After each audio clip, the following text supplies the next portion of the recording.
километров 1 миллиона нет, но я скажу 1 миллион, округляю. Он добавил 23 таких туристов. Где у него было времени сидеть в горе? Да. Умер он в Белгороде на походе. Потом его сюда привезли. Его европейцы называют справедливый султан. Почему? Если султан Сулейман или османы всегда стремились занимать Европу, правильно? Но они же называют он справедливый. Потому что когда он занимал новые земли, богатство тех земель раздавал тому народу, который проживает там. Пример. Если вы хотите стать свидетелями его справедливости даже в будние дни, если кто был в Иерусалиме, ну, сегодняшнее проблемное место вы знаете. Например, в Месчид Аль-Акса. Кудус. Уважаемые люди, там это исток трех религий. И иудаизма, и христианства, и ислама. Например, там есть церковь Гроб Господний. Является святыней для всего христианского мира. Они христианарный самый главный храм находится в Иерусалиме, называется Гроб Господний.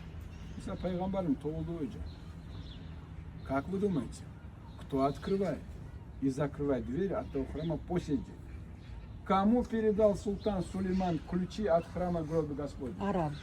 Араб, мусульманская династия, бывшие османские подданные, вернее их там две семьи, в одной семье ключ хранится, другая семья каждый раз идет, берет этот ключ, открывает, закрывает и несет обратно. До сих пор. До сих пор установил султан Сулейман. Напротив есть Месчид Аль-Акса.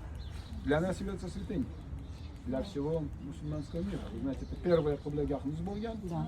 Оттуда наш пророк поднимается на коне Бурак на небеса, день пятницы. И там же рядом стена плача. Вот где под Месчид Аль-Акса храм Соломона, бывший иудейский храм.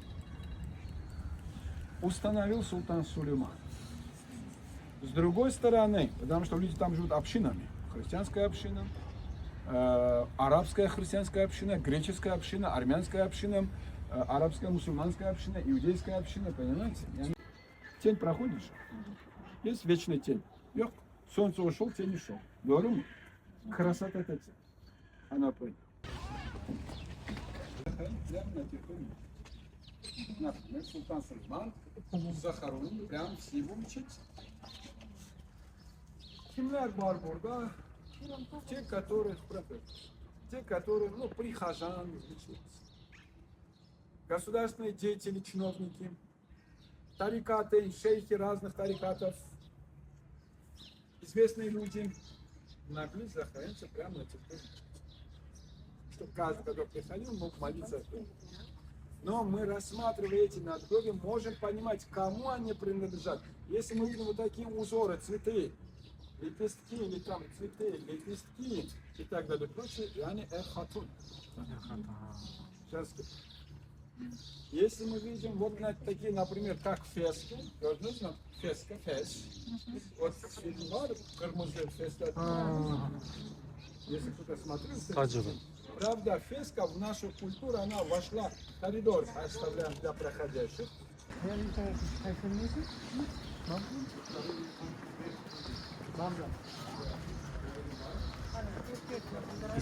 Киска.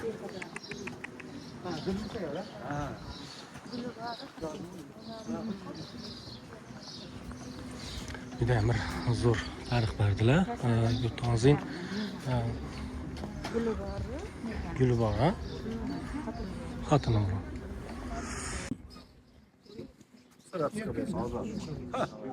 Хури, по нашей религии ислам, женщины, которые будут в раю, и которые будут, ну, по 33 года, с точки зрения ислама, женщины, которые будут в раю, им будет по 33 года. Да. Ну, обаятельные, чистые, не, ну, женщины в раю. Их называют хури. Хуркыз же говорят. Да. Но самое главное среди них, управляющая ими, главное, ура. Это народ так назвал. Видимо, в жизни султана Сулеймана она тоже была очень главной, потому что она могла повлиять на своего мужа, вы знаете. И за это народ ее называет как Хуррам, главная. Она умирает на 8 лет раньше, чем султан Сулейман. Оставляет в завещании şey bile yazar. Завещание bırakar. А? Как? Мирас yok. Завещание. То есть она говорит, меня захороните прямо в сердце моего султана, чтобы я приобрела покой. То есть захороните меня в сердце моего султана, чтобы я приобрела покой. Из этих слов мы понимаем, женщина может приобрести покой только тогда, когда рядом любящий муж. Потому что женщина – это неотъемлемая часть мужского пола. Понимаете? Ha bunu siz kabul kılsanız da kılmasanız da bu böyle. Потому что Аллах создал Адем алейхиссалам. Из его правого ребра создал Еву, Хава анамызны яраткен. Понимаете? Из-за этого она может, вот там может пройти, чтобы не дуло нам на сквозняке. Мы стали Сулейман. Сулейман это его родственник. Mihrimah Sultan ее дочь захоронена. Onun için oraya girersiniz, ayakkabınızı geçin, girin, harayın. Затем выходите, вот там Хуррам Султан, она там упокоена. Таким образом, 10 минут, 15 минут. Можете, пока группы там нет, сюда заходите, потом туда идите. В общем, через 10 минут, 15 минут я вас здесь жду.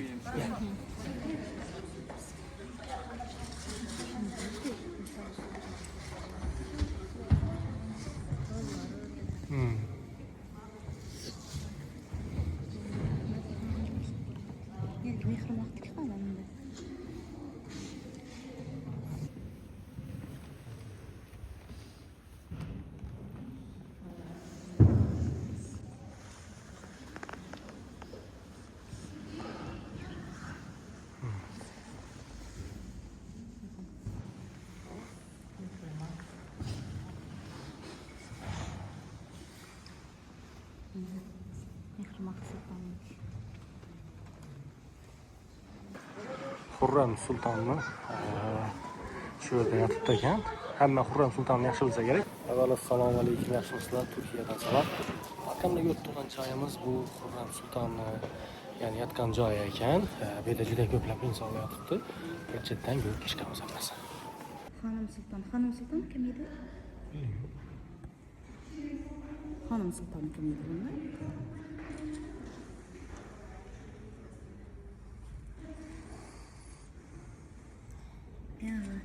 Mehmet balası yani zaharlandı. Hozir yana bir masjidga keldik. Bu yerdagi yo'lboshchimiz aytishi bo'yicha har bir masjidda namoz o'qiladi ekan. U yerda o'zini ahli bo'lsin, bo'lmasa odamga singamasin, baribir masjidda namoz o'qiladi ekan. Shu maqbaralardan chiqib namoz o'qiladi ekan. Azizlar, men hozir Sulton Sulaymonni masjiddaman. Ya'ni bu masjid qurilishidan oldin tiyi bor, tiyini 3 yil qurgan ekanlar. Ya'ni dengizga yaqin bo'lgani uchun, ya'ni bu yerda zilzila ko'p bo'lgani uchun, zilzilani oldini olib, ya'ni bu masjidimiz juda ham quvvatli bo'lishi uchun buni 3 yil qurgan ekanlar. Yurtda hozir masjidimiz juda ham katta. To'g'ri, avval buning chiroqlari bo'lmagan, lekin masjidimiz deyarli saqlanib qolingan. Hech qanday bir katta rekonstruksiya qilinmagan, lekin juda ham bir yaxshi. Lekin gap yo'q, masjidda gap yo'q.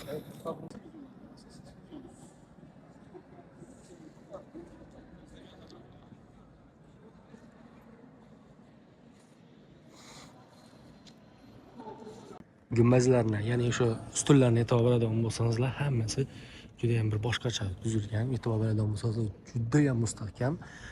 Bu yerdagi hozir odamning aytishi bo'yicha, ya'ni bizlar tarjimon aytishi bo'yicha, bu qiyomatgacha duradovun mechit deb aytilar ekan. Ya'ni bu mechitimiz agar qiyomat kelgan taqdirda ham bu yoqda dengiz bor, dengizga shuning cho'kib ketadi ekan.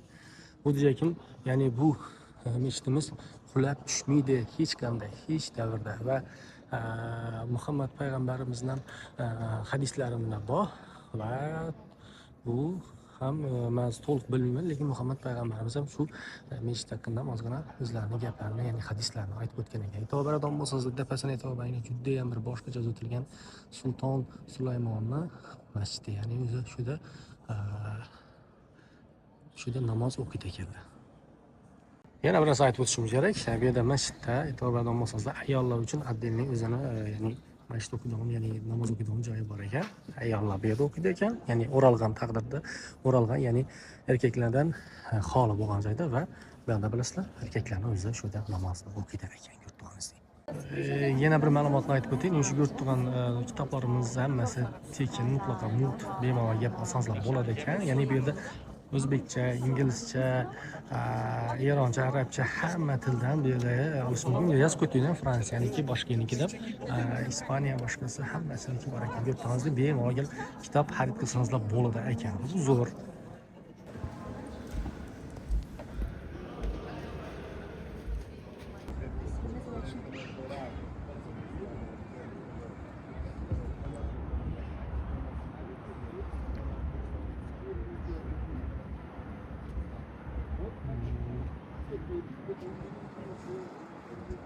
Лексов осталось. Дару шифасы bo'lgan, daru shifa. Daru shifa, klinika. Klinika bo'lgan ekan, shunda bu klinikasi bor. Каждый нуждающийся человек приходил на территорию мечети и пользовался бесплатными медицинскими услугами. Tekin. Şimdi düşünün, 36 tane sultan buldu. Her sultanın külliyesi bu. Сколько университетов, сколько...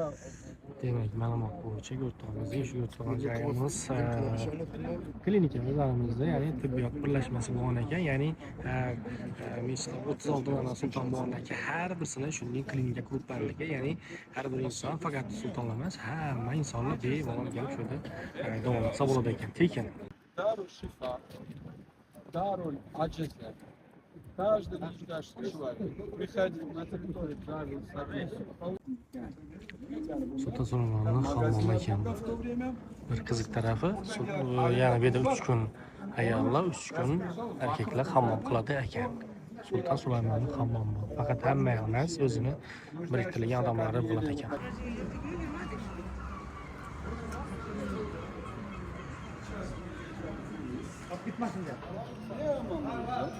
Развитие одного вида, слушай, месчиды говорят, Халкин месчиды.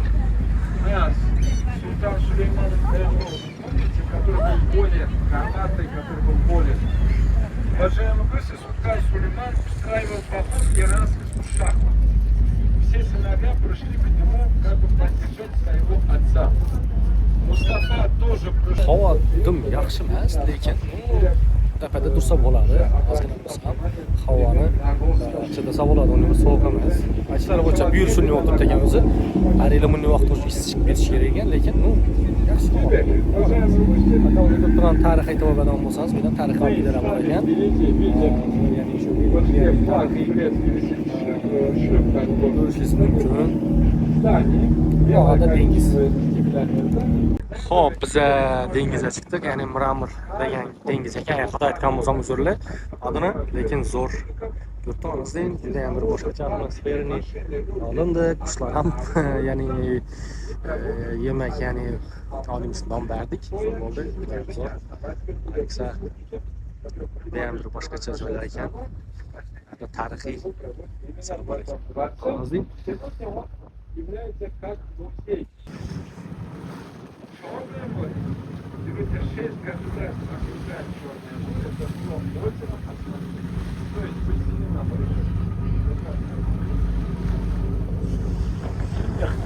имели в то время. Но сегодня концепция Турецкой Республики меняется.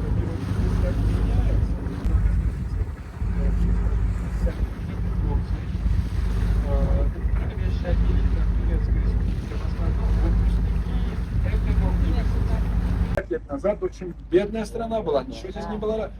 Бунт развития 80 во время Тургута Узала, 9-й президент Келды, нужные реформы сделал, и оттуда началось вот так подъем Турецкой Республики. Аллах,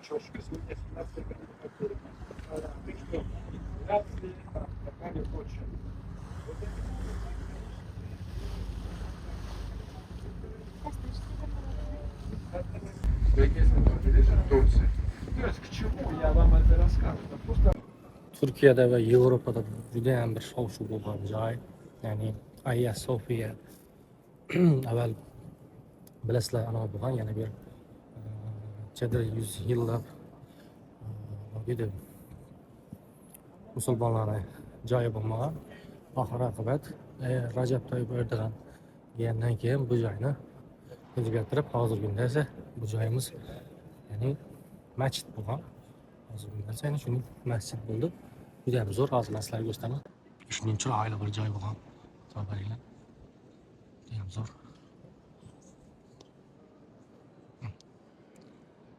Bu joyni ne güzel chiroyli qilib qo'yganman. Ko'rsangizlar.